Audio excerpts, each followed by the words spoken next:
Hey everybody, thanks for watching. Today I'm doing this review of this app and this hardware called the Salted Golf Insoles, which I have in my shoes. So just in my regular golf shoes, there's these smart insoles that connect to your phone and then show you kind of a heat map of what you're doing into the ground as far as your center of pressure. And I'm going to talk about what I'm using them for and whether I like them or not. So first thing we're going to do is they're connected already to my phone, but I'm going to calibrate them. I do this probably not every time I use it. You don't really have to, but about like every third time I use it, I will calibrate them, which is what I'm going to do now. So go to calibration, calibrate, lift your left foot off of the ground. 1, 2, 3. Good. Right foot off from the ground. 1, 2, 3. Now we're calibrated. Great. Done. All right, so now we're going to go over and you're going to see as I go here to drill practice, start.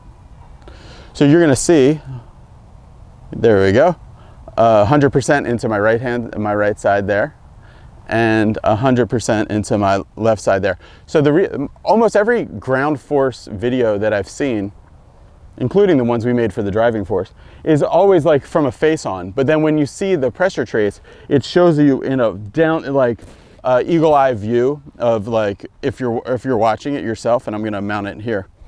But I thought for this video, it would be a lot more helpful if I shot the camera from behind me, because then it kind of makes more sense with what my feet are doing here. And you can see these things, even though there's like just 6 sensors in here, they communicate with each other and you really get a good idea of what your feet are doing into the ground. And you can see how instantly responsive that is. It's pretty amazing actually, because there's only like 5 sensors, and I thought like, well, wouldn't there have to be hundreds of sensors? But no, somehow, you know, they can tell, like even on the very tips of your toes or the very back of your heels, the edges or the insides. It can tell. It's very astute and sensitive for it. So the first thing that I think people are going to want to do with these, if you get them, is just setup. So in my setup here, what I've been doing is really feeling, I want to feel 60-40 left. So that's right there. Okay, so I'm 60% on my left leg and I'm 40% on my right leg. And then also heel to toe, I want to feel like there's not too much red that's only on one side there. So you see that would be only red on one side, on the toe side, and that would be only red on the heel side there. So I want to be basically feel like my weight's over my shoelaces and I'm 60-40 there. And that would be good. So that's just a good thing to, so one way to do it is just here, and you make sure you're 60-40. Then start and taking some swings just from a good start position. In the driving force, what I learned there when I did that with Milo Lines and Dr. Scott Lynn, Milo's like the best driver of the golf ball I've ever seen, and uses the ground great, which was confirmed by Dr. Scott Lynn, who's the world's foremost expert in the ground forces in golf.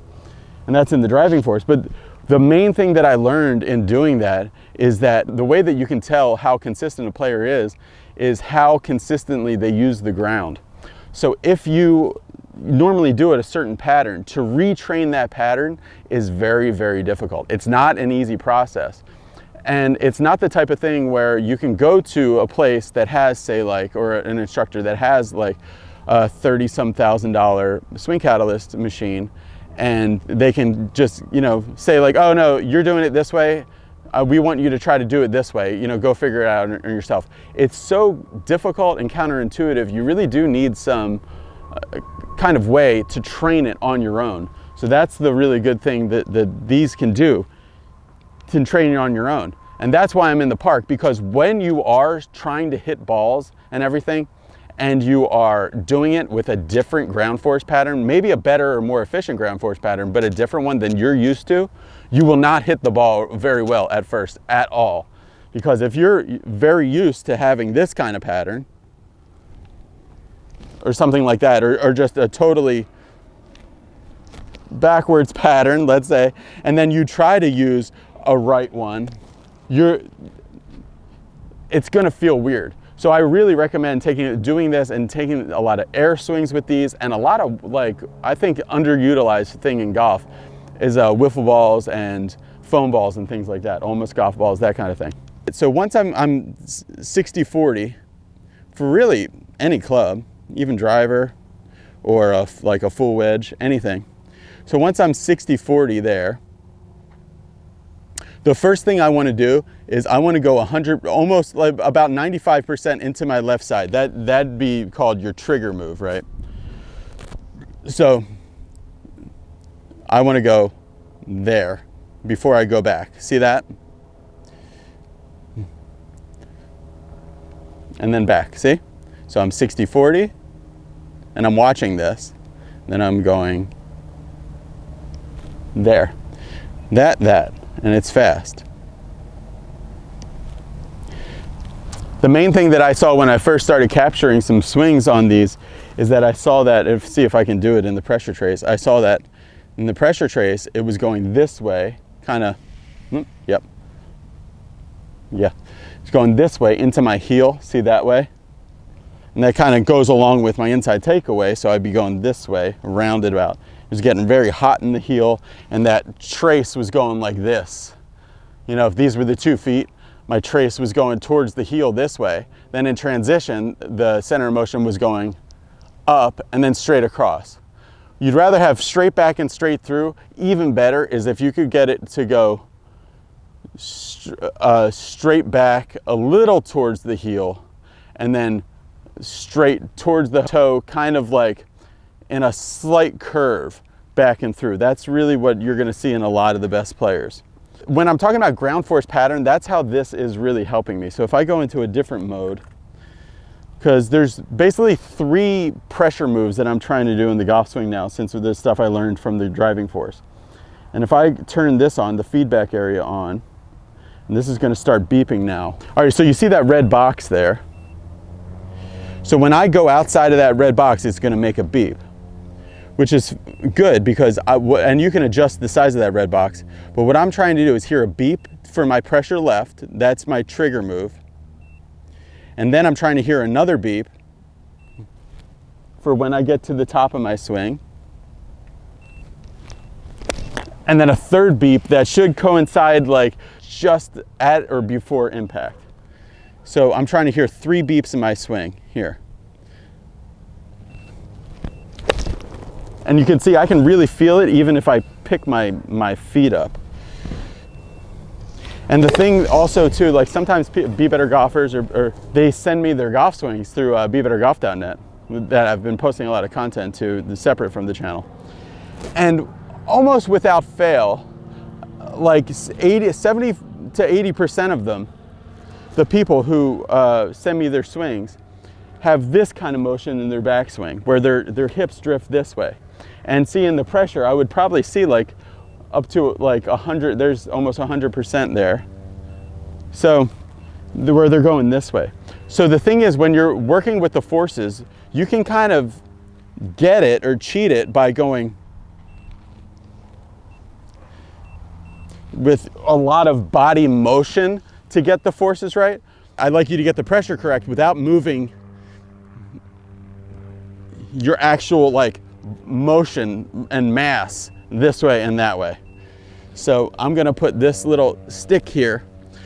Not that I would actually hit it, but really just to remind myself that when I'm doing this and staying in this box, I wanna go left, like that. The other thing that I saw too was I was starting to hear like the beeping, like chatter in a weird place, and I realized that in a lot of my swings, I was going good trigger this way, but then when I came here, I'd get that way. See, I'd get on my toe in the transition, and I'd be hearing the beep like really early. And it was strange. So I was like, no, I got to go here and there. It feels very straight. That was a good one. I didn't hear the second beep, but it's hard for me to do that. But One drill that you can use to feel this, even if you don't have the insoles, is something that Tim Yelverton told me. It's called the monster walk drill for a short game, but it works great with a long game too. You just take a step this way, that way.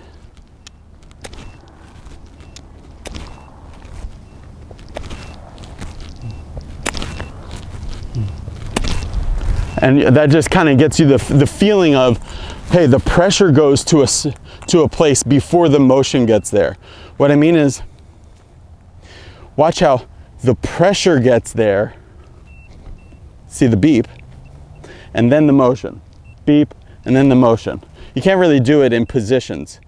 And that's what I found in doing the channel, that pressure is much more important than a position. So hit some shots even if you don't have these, where you're going stomp, stomp right, stomp left. And I'm not moving my hips very much. They're basically staying there. But that pressure is staying right there. Then see if you can hit a ball like that.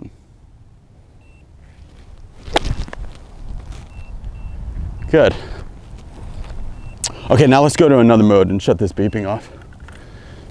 One of the things that we did in the driving force that Dr. Scott told me was he can tell almost exactly how good a golfer is based on how much pressure they get into their trail side, how consistently they get that pressure there. So for example, with Milo, we took 10 swings of Milo's, and of those 10 swings, he got right between 68% and 70% of his pressure into that trail side at the same point, like every single swing.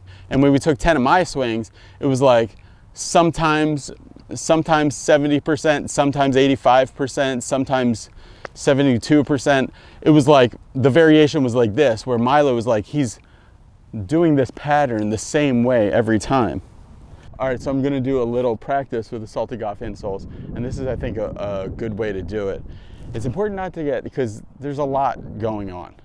That's why I recommend not really like hitting full swing shots with it first. Really try to ingrain the pattern in different ways before. Then when you go to hit shots, I would not even hit full swing shots with these, like with you tracking with these on for a while.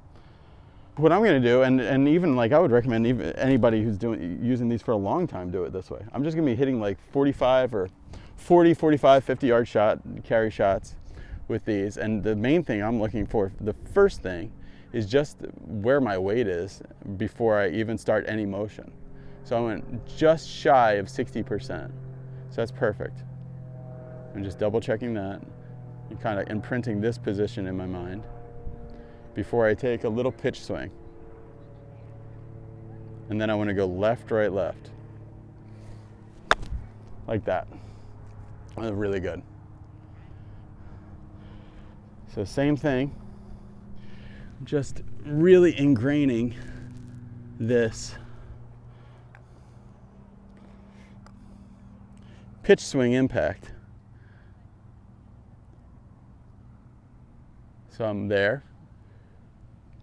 58%, make sure my ball position's good. I went a little more forward than that. 50, I'm liking 57, 58 the most. And then I'm gonna actually watch it during my practice swing here. Lift it up a little bit. Left, right, left. That's what I want. 58, a little bit more, less that way and a little more this way, right? Yeah, 52. 57, that's good. Hold that. Then I want it to go like 80, 80, 80. That was good. Nice like soft little pitches, like not trying to hit it hard. Once you try to hit it hard, I mean, your weight's gonna start jumping all over the place. So learn it at slow speed first. And you can try, make some big swings, but just do it without a ball at first. 58. This would be a bigger swing. And then I want it to go 80, 80, 80. That would be like a full swing. I'm not going to do that here though. So check yourself. So that feels like 58 there, and it is 52. That's not enough. That there, that's perfect.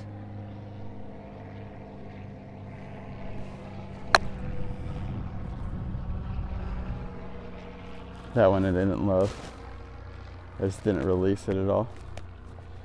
Just kind of held the angle.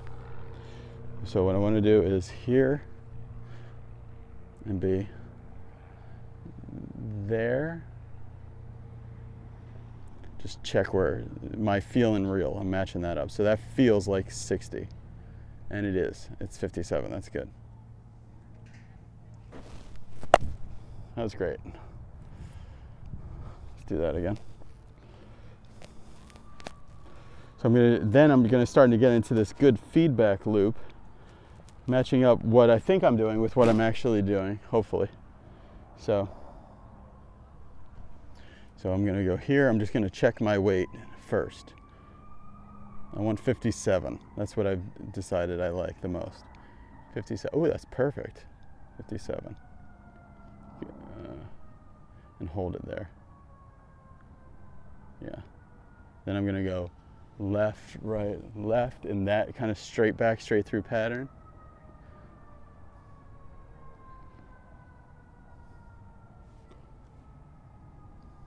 $59, fine.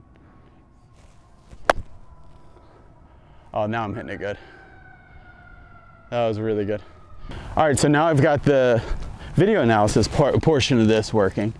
So this, it'll once I'm standing still, it's going to give me a countdown, and then it'll do a little recording. 5, 4, 3, 2,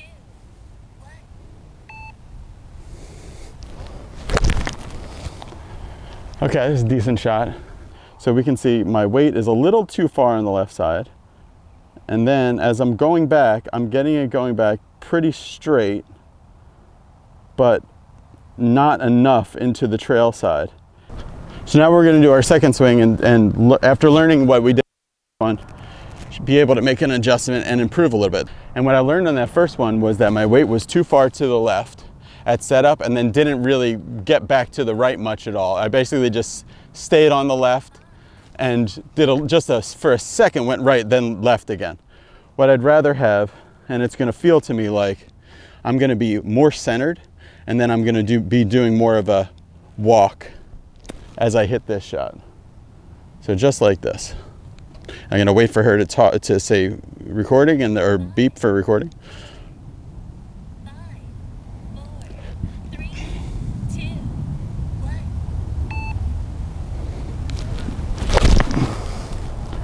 Okay, and let's see how I did.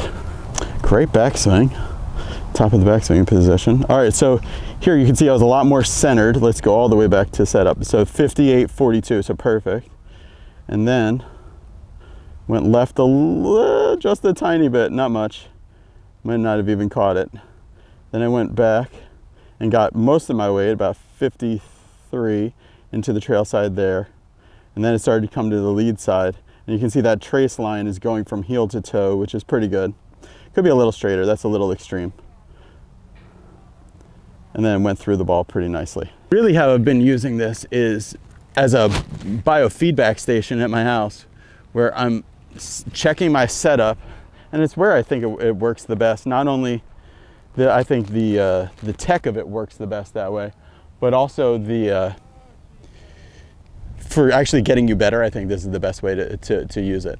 So I'm really feeling 60% in my lead side, and I'm just watching that ball, and I'm going slow, and that's what I want to feel. I want to just watch that ball go left, right, left, and that's what I should feel. And that kind of, doing that pattern kind of keeps your swing where you want it, as far as contained, and not too like, if you overswing, you're going to go this way, and you're going to see that stuff that way. So I'm just watching it left, right, left, and that should be good. I like them. I do really like them. They gave me this pair to review on the channel, and before I told them if I wanted to do anything with them, I was like, I gotta use them. I like them a lot. I would say use it a lot at home. I don't really think that, I've always had a hard time with air swings, like as far as like if I had the period in my life making a ton of air swings away from the golf ball, I won't hit the golf ball very well. But this gives you a feedback, so you're actually working on something. So I'm working on my setup, I'm working on my my pressure shift, left, right, left, and I think it's helping me a lot. I like it, and especially for the price of this, is basically you're getting everything you would get. You're probably not, because I haven't used the $6,000 one, but you're getting a really good pressure trace of what you're doing for, you know, like a fraction of the price. I think just over $200. So I think it's really good. It's something where I would tell people, go to a place that has a really nice 3-forced swing catalyst machine and get diagnosed on there, and then use something like this at home by yourself to do training and really work on the stuff that you learned. The stuff I learned on the swing catalyst was that I need a trigger move to go left before I start taking it back, and I also learned that I need to get into my right side a consistent amount. For me, it was 82%. So that's what I'm working on with this. If you guys are interested in getting these Salted Golf insoles, I arranged a special code for you to use to get a discount on them using the code that's right here on your screen, and also I'll put it in the link to the description, or you can go find it at bebettergolf.net/pro shop. See you guys, bye.